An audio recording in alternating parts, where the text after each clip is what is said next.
여러분이 손으로 혹은 타블렛으로 그리시던지 간에 중요한 건 내가 즐겁게 그릴 수 있는 방법이 가장 좋은 방법일 거예요.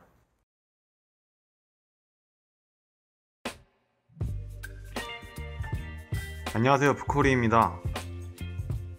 오늘은 제가 타블렛에 대해서 말씀드리려 합니다. 디지털 드로잉에서 빠질 수 없는 도구죠. 저는 만화가이기도 하니까 만화도 전부 타블렛으로 하고 있습니다.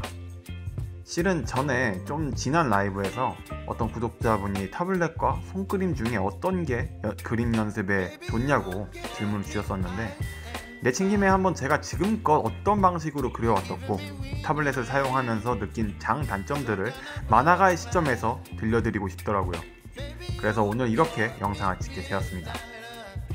일단 저는 처음에 당연히 손그림부터 그림을 그렸습니다. 남들과 비슷하게 어릴 때부터 크레파스, 색연필 등으로 그림을 그렸어요. 여기서 제가 다른 가정과 남달랐던 건 저희 집이 미술학원을 하고 있었습니다. 그래서 어릴 때부터 수채화, 유화, 파스텔 등을 접할 기회가 많았죠. 다양한 도구를 써봤다는 의미입니다. 그 어릴 때 제가 일찍부터 알게 된 건 뭐였냐 하면, 나는 도구 활용은 잘 못하는구나 하는 거예요. 여러 도구를 써보긴 했는데 잘 그리진 못했어요. 게다가 잘 그리는 다른 형, 누나들의 그림을 보면서 조금 주눅이 들었던 것 같아요. 그 뒤로는 전 거의 다 연필이나 색연필만 사용해 그림을 그렸던 것 같습니다. 만화를 많이 봤고 만화가로 진로를 정하면서 다른 도구를 더 잘 안 쓰게 되었죠. 전 만화책 세대였고 만화들은 대부분 흑백 만화였기 때문에 연필이나 컴퓨터 사인펜 정도만 있어도 원하는 그림을 그렸으니까요. 물론 아예 컬러 그림을 그리지 않은 건 아니에요. 컬러 일러스트에 대한 동경은 늘 있었기 때문에 종종 그리곤 했지만 여전히 수채화 같은 건 원하는 만큼 퀄리티가 안 나와서 손이 잘 안 갔습니다. 그러다가 디지털 드로잉을 처음 해봤던 게 바로 그림판이었어요. 컴퓨터 가진 분들은 한 번쯤 그려보셨을 것 같네요. 마우스로 한 땀 한 땀 이렇게 그림을 그렸던 기억이 나요. 그때 중학교 때인가 처음 그렸던 그림이 강철의 연금술사의 주인공 엘릭이었어요. 나름 꽤 잘 그렸던 것 같은데 그 컴퓨터가 이제 없으니까 찾아볼 수는 없겠네요. 타블렛의 존재는 초등학교 때부터 이미 알고 있었죠. 컴퓨터에 내가 연필로 그림을 그리면 그냥 그려진다? 와, 미쳤네. 하지만 당시에 초딩이 어떻게 그 비싼 기계를 샀겠어요.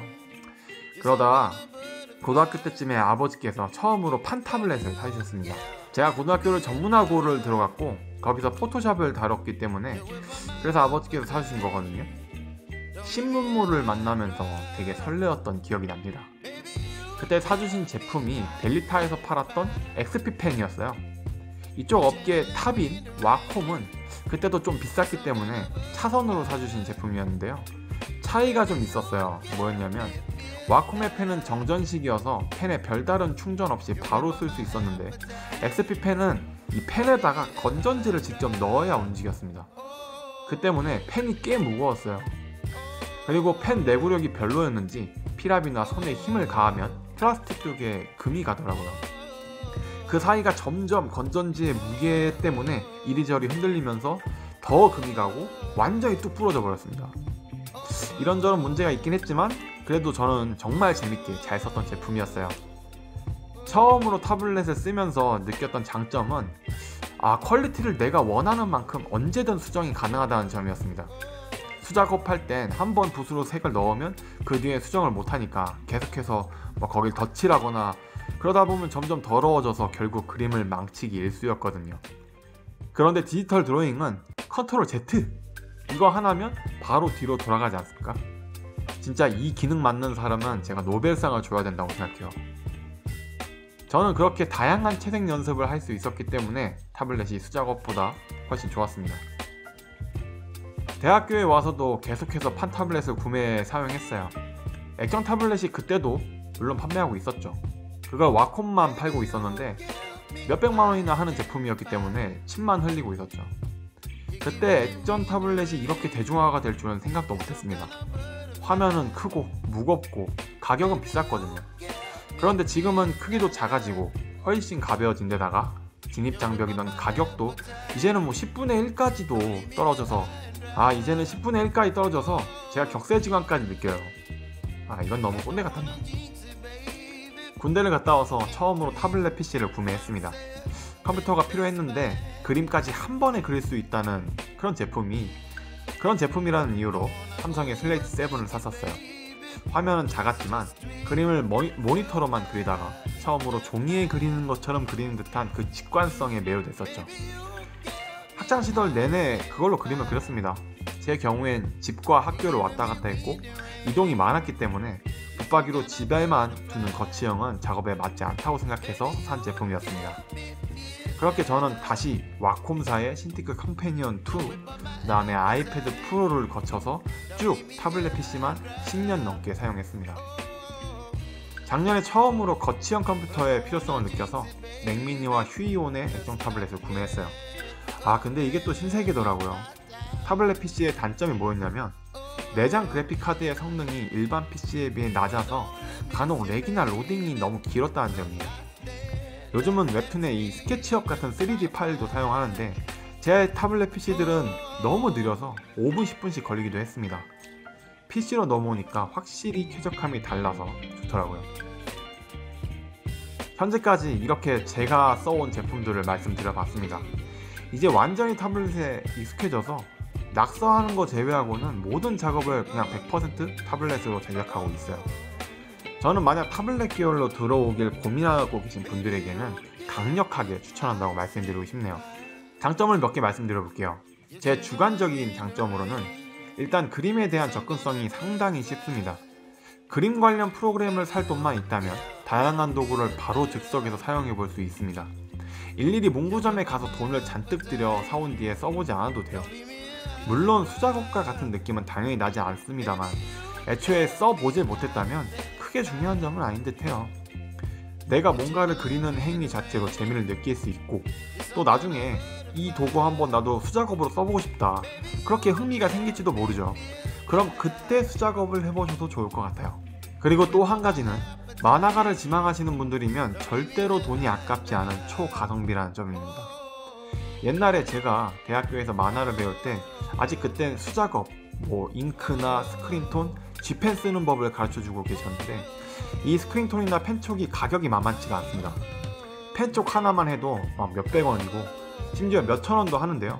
작업하다 금방 무뎌지기 때문에 20-30개씩 사서 쟁여두려면 한 몇만 원은 그냥 사라졌거든요. 생각보다 수작업에 들어가는 비용도 만만치가 않아요. 이게 작업량이 많다면요. 아니 그럼 좋은 타블렛을 사야 할 것 같은데 그런 타블렛 몇백만 원도 하지 않냐, 그게 어딜 봐서 가성비냐 라고 말씀하실 수도 있습니다. 그런데 만화나 웹툰을 하시려고 한다면 사실 고스펙의 타블렛까지는 안 가셔도 돼요. 예를 들어 요즘 타블렛 감도가 2000에서 만까지도 넘어가고 그러더라고요. 저는 10년 전에 사용했던 슬레이트 7의 감도가 128이었던 걸로 기억을 하는데요. 만화 한 편 만드는데 아무런 문제는 없었습니다. 왜냐하면 이 웹툰의 작화는요 아주 세밀한 작업을 요하는 컨셉 일러스트나 3D 아트가 아니기 때문에 단순한 색감과 선만 사용한다면 충분했거든요. 상대적으로 낮은 스펙이어도 만화를 만드시는 게 충분합니다. 30에서 50만원 정도 하는 저가의 액정 타블렛도 이미 넘치는 성능이라는 얘기를 저는 드리고 싶어요. 하지만 그래도 나는 너무 비싼 것 같다고 생각하시는 분들이 계실 겁니다. 물론 그렇게 막 낮은 가격대가 아닌 건 저도 인정합니다. 그런데 이렇게 한번 생각해 보시면 좋을 것 같아요. 이 예술 분야는 대부분 사용하는 도구들을 구매하는데 많은 비용이 들어갑니다. 그 중에서 특히 많이 들어가는 분야는 음악과 영상 쪽 같아요. 여기는 예를 들면 기타 하나에 수백만원, 또 카메라 한 대에 1000만원은 우습게 들어갑니다. 특히 영상 쪽은요 1억도 사실은 그렇게 큰 금액이 아닐 정도예요. 그런데 그림, 일러스트 계열은요 좀 좋은 제품들과 그림을 그릴 정도의 사양의 컴퓨터를 구성해서 전부 구매한다 해도 200에서 300이면 됩니다. 저렴하게 시작하는 건 100만원 이하도 가능하죠. 영상 쪽과는 단위부터 다르지 않아요. 모든 예술 분야에선 가장 접근성이 낮은 분야 중에 하나가 저는 그림이 아닐까 생각해요. 물론 단점도 있는 것 같습니다. 수작업만의 감성을 디지털로 온전히 호소하기엔 어쩔 수 없는 부분이 있기도 하고 휴대성이 아무리 좋다고 해도 결국 본체 없이는 무용지물인데다가 타블렛 PC를 들고 그리면 된다지만 그게 또 은근히 무거워요. 내가 그림을 그리는 건지 이게 이두 운동을 하는 건지 모를 정도죠. 하지만 제게는 타블렛이 가져온 그림의 자유도가 너무 좋습니다. 제가 디지털로 넘어오지 않았다면 아마 저는 컬러 일러스트를 제대로 그려보지도 못했을 것 같아요. 컬러에 대한 재미를 손그림 시절엔 거의 느끼지 못했거든요. 하지만 디지털로 어느 정도 완성의 순간을 맛봤고 그렇게 꾸준하게 그림을 그리도록 도와줬습니다. 저의 그림 인생에서 거의 빠질 수 없는 필수 도구가 되어줬죠. 결국은 타블렛의 활용은요, 재밌게 그려야 한다는 저의 철학을 여기까지 발전시켜줬다고 봅니다. 여러분이 손으로 혹은 타블렛으로 그리시던지 간에 중요한 건 내가 즐겁게 그릴 수 있는 방법이 가장 좋은 방법일 거예요. 저는 제 얘기를 통해 타블렛에 대한 제 생각을 공유 드렸습니다. 여러분이 원하는 방향으로 그림을 그리세요. 끝까지 그릴 수 있는 그 방법이 여러분의 정답이라고 저는 생각합니다. 오늘도 제 영상을 봐주셔서 감사합니다. 그림에 대해선 저도 아직 공부하는 학생의 마음으로 늘 다가가려고 노력해요. 여러분도 비슷한 마음일 거라 생각이 드네요. 각자의 위치에서 서로 펀 드로잉 하시길 바랄게요. 영상을 마치겠습니다. 그럼 바이.